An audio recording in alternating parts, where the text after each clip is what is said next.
The day is finally here. ON1 Photo RAW 2024 is now available. I've been testing some of the newest features over the last few days, and let me tell you guys, ON1 has definitely been busy in their offices. There's a lot to love about the latest version of ON1 Photo RAW, and I'm going to show you all the new features in today's video. Let's go ahead and jump right on over into ON1 Photo RAW 2024. Now, the most obvious change that ON1 has made in the 2024 version that you're going to see when you first launch is the new modern user interface. This helps to give easy access to the essential tools. I think the interface honestly looks great. That was always one of my biggest complaints about ON1 is I never really loved the interface. I think they really hit a home run here when it comes to the new interface. Right now you're looking at the ON1 Photo RAW Max 2024. This is just Photo RAW 2024. So you're looking at what the new interface looks like. This right here is the browse module. When I click and open a photo, now you are looking at the new editing module. You can see that they've moved stuff over to the left side. So menu and some tools are on the left side. In the older version, this stuff was kind of all over the place. It was hard to know exactly where everything was going to be if you didn't use the software a ton, but now it's all over here on the left side.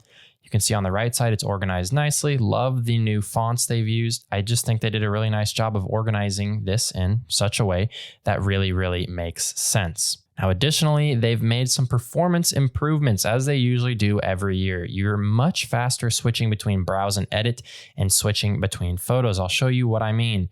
You can see how quickly I can click around here. I can go into other folders and it is super easy to click, open a photo, apply a few edits, go back to browse, open a different photo, go back to browse, open a different photo.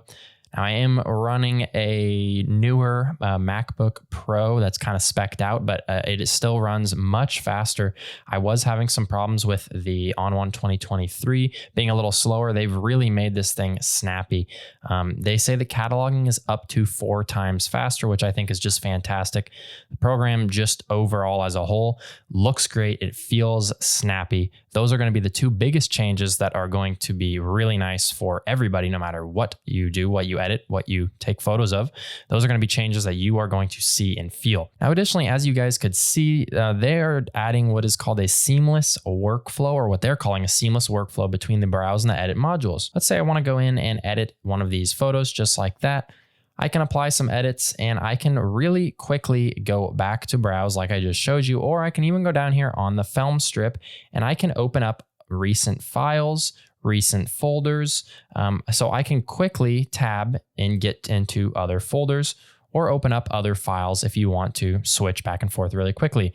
This little kind of film strip area down here is really nice to be able to quickly switch back and forth between photos if you are editing multiple things at once. Now, additionally, another great change here is the layers panel. I know there's a lot of you guys out there that probably don't use the layers panel, but for those of you that want to use ON1 to replace Photoshop and do things such as focus, stacking, exposure, blending, or just combining multiple things together, the layers panel is a huge improvement this year. So they've had the layers panel before in ON1. This year, though, you can now adjust the size, which might seem silly that that's important, but it is. It is so nice to be able to adjust the size when you have 10 or 15 layers here to be able to see more. Now, there is additional changes here that are also really helpful. So let's say that I had another photo stacked on top of this.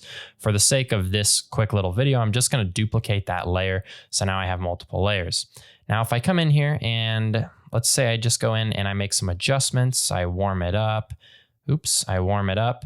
I come up here, I adjust things like the exposure, I add some contrast, drop the highlights. And then let's just say maybe I add a filter. I'm just going to go in and let's just add a glow filter. Why not? We'll just do the normal preset just like that. Now, this is what's really cool about the layers panel I think that they've done this year. You can actually go ahead and click that. Now I can see, and I'll expand the layers panel. I can see the edits that I applied and I can toggle them on and off all at once, which is really cool to be able to do that. Additionally, you can even go in here. So it shows me, okay, you made some develop adjustments. I can come in here and I can toggle the adjustments on or off as I see fit. I can go in, I could look if I applied more than one effect, I could toggle the effects on or off, choose which ones I want to turn on or off. So you can really see how each layer is being edited from as a whole. This is going to be really helpful when you've got a lot of layers and you have multiple different photos, maybe that you're blending together, to be able to look really quickly at all of the effects or editing that you've applied to one particular photo. Of course, there's still the option for blend modes, opacity, all that good stuff, layer masks, all that stuff. Nothing has really changed much about that, but supposedly, according to ON1, the layers panel is going to be much faster and smoother to switch between layers, which is huge. I know previously in my personal experience, it wasn't too snappy. Now it is very snappy to switch between layers. So really, really like the adjustments made to the layers panel here. Now, last year, ON1 made some pretty big strides with keyword AI. This year, they've made some enhancements to it. Now it's going to detect regions, not just objects. This is great for people like myself that do landscapes. Let me show you guys how it works. So let's click on a photo. Let's say this one right here. And we can click on metadata. We can scroll down to keywords, and we can go ahead and hit scan under AI keywords. Now it is going to scan all of these things that I can potentially add as a keyword to my photo. I can click add all if I want, or I can individually select things. Maybe I want to select Garfield County because that's where this photo was. Maybe I want to select, let's say, river, rock, United States, Utah, water, tree. You can select as many as you want. Of course, you can add your own keywords by putting them in. Now, what's really cool about this for people that do use keywords is that you can also add generated keywords to the XMP keywords to be searchable in other apps. So when you save this, you can then go into another software such as Lightroom or any other photo editor out there. You can go in and you can easily use keywords that you have generated in AI keywords here in ON1, and you can use that in the other apps. Really nice to have that feature, and something that some photographers that like using keywording are certainly going to use and like. Now, while we're here in the browse module, let's talk about the new search bar, which is actually really, really nice. I've been enjoying it a lot. So you can go up here and the search bar here. What I'm going to do is search all known photos here. And I can search by either text, attribute, faces, or metadata. Now, I don't have a lot of faces in my catalog here in ON1 because I don't take a lot of portraits, but if you do, you can search by face, which is really, really nice. You can also search by text, attribute, or metadata. I think one of the best ways to search, in my opinion, is by metadata. One thing that I really like to do is I might go in and adjust this. And let's say we're going to hover over camera and we're going to go to shutter speed. I'm going to change this to is greater than, and I'm going to change this to 30. Maybe I want to see just my night photos of 30-second or longer exposure. And you can see here is all of them all in one place. Now this works for a variety of things. I mean, you can do aperture as well. I could do an aperture of 5.6. You can see all the photos that come up. There's so many different things that you can search by from metadata that a lot of you may not even think of. Like, just come in here by season, by description, whether it's edited or not, whether you've used no noise, any of that. There's so many great features on the search bar. It's really nice to be able to find photos, especially for those of you guys. I know there's a lot of you out there that do not have a very organized catalog. This is going to be huge for you because it's going to help you to find your photos much quicker and more efficiently. So I personally don't catalog a lot of folders here in ON1, but if you do, there is a lot better options now than there has been previously. You can change the preview size, scan frequency, CPU utilization, keyword AI scanning, cloud sync, and publishing for each of the catalog folders. You can go in here and adjust things through here as you see fit. Click OK. It'll catalog those files for you. Some really nice updates to the cataloging folders feature for those of you guys that are cataloging your photos here in ON1 and using ON1 as your primary photo editor. So let's jump in now to one of what I think ON1 thinks is one of the marquee features of Photo RAW 2024, and that is Brilliance AI. Brilliance AI is a AI algorithm essentially that edits your photo for you. It's really smart, probably smarter than I am, and I'm going to show you how it works. So if I have a whole folder worth of photos here, this is how you can use it for batch editing. First of all, I'm going to show you that first.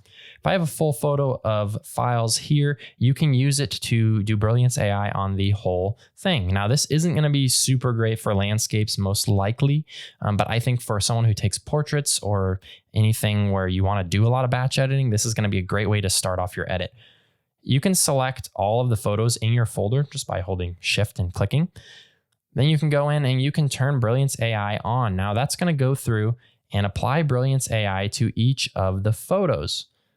Now it will take a second to load out. I'm going to go ahead and just open up a photo and I will kind of show you what the Brilliance AI did. Now when I toggle that back off and then on, off and then on, you can see what Brilliance AI has done. And it's actually done a really nice job creating a baseline edit here. This is a great place to start. Or if you're someone that doesn't really care that much about photo editing and you just want really quick, simple edits, Brilliance AI can do it all for you. Now, the cool thing is, and I will bring the layers panel up like we talked about earlier, under Brilliance AI, you have a lot of options. Now you can do some local adjustments here in Brilliance AI to things like sky, water. A lot of times it'll categorize like mountains or foreground or anything like that. Sometimes it's not super accurate. A lot of times it is though, but you can definitely test it out to apply local adjustments.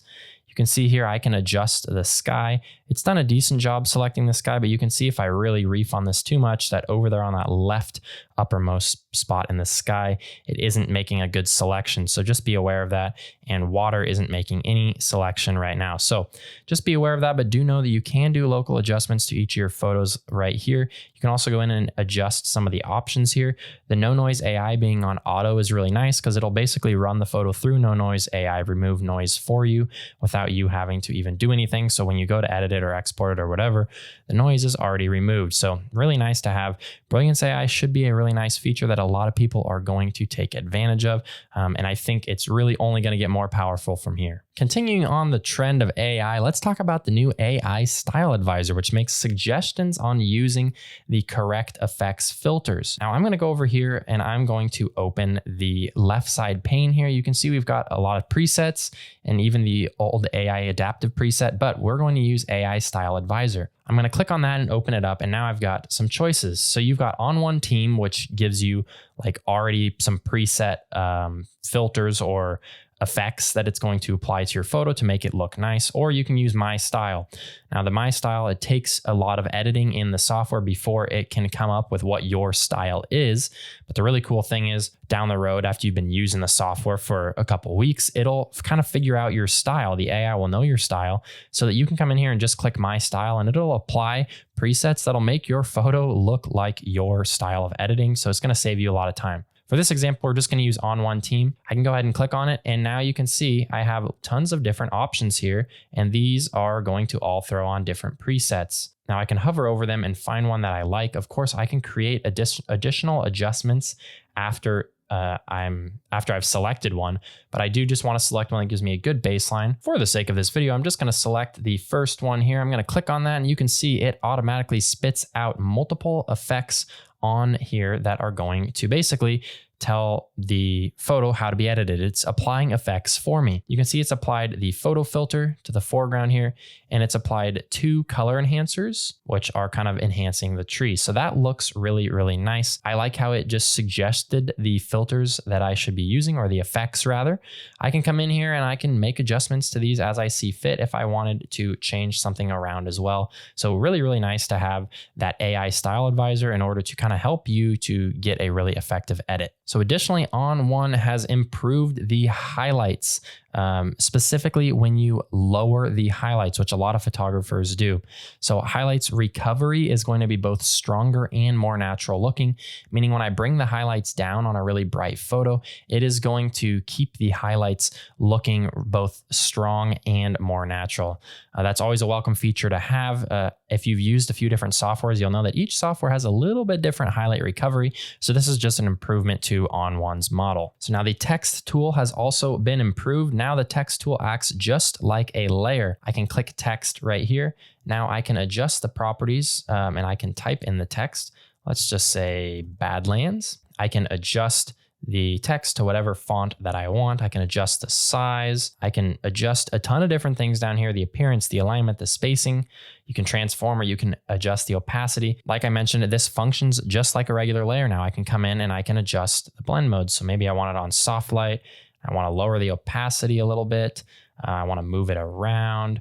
Whatever it is that you want to do, the text tool is improved. This isn't going to be huge for a lot of photographers, but for people that do want to add text in here, it is certainly a well-received change. And I do really like some of the new options you have with the text tool. Now, ON1 has also added the ability to paste pixels from another app or from your desktop or anything like that onto the screen here, which is really nice. Let's say I wanted to add my logo to this photo. So I've got my logo sitting right here. I'm going to click and drag. This is a transparent PNG. You can see it creates a new file over here, a new layer. Then if you wanted to move whatever you dropped, you could go ahead and hit the transform tool here. I could make it bigger. I could drag it to the corner. I could really do a whole lot of different things. You could do anything that you could do to a normal layer. Again, you can change the blend mode, any of that. So again, not a feature that's probably going to be used a ton, but it is always nice to be able to paste pixels from somewhere else onto the screen, onto your photo. This is going to work great for things like reproductions and mockups and things like that. So another nice feature to have. Now, finally, ON1 has added a bunch of new cameras and lens support. I'm not going to cover all of them, but there is a bunch of new ones, including full support for Panasonic cameras. And lastly, ON1 is offering 2 versions of this software. You can see I'm running ON1 Photo RAW Max. There's also regular ON1 Photo RAW 2024. Difference being that ON1 Photo RAW Max gives you the ability to use each individual apps as plugins. These are things like no noise and resize and effects, things that you might want to use as a plugin if you are editing your photos mostly in Photoshop or Lightroom or another editing app. Additionally, ON1 Photo RAW Max comes with 200 gigabytes of cloud storage and 3 activations for different computers as opposed to just 2. Hey, thank you guys so much for tuning in. I hope you learned a lot about the new ON1 Photo RAW 2024. I've included a link down below where you can pick up the software. So if you do plan on using this new version 2024, please make sure to use my link. Thanks again, guys, so much for joining me. If it's your first time here, make sure to subscribe for weekly videos where I cover how you can become a better photographer. We'll see you guys next time. Have a good one. Bye-bye.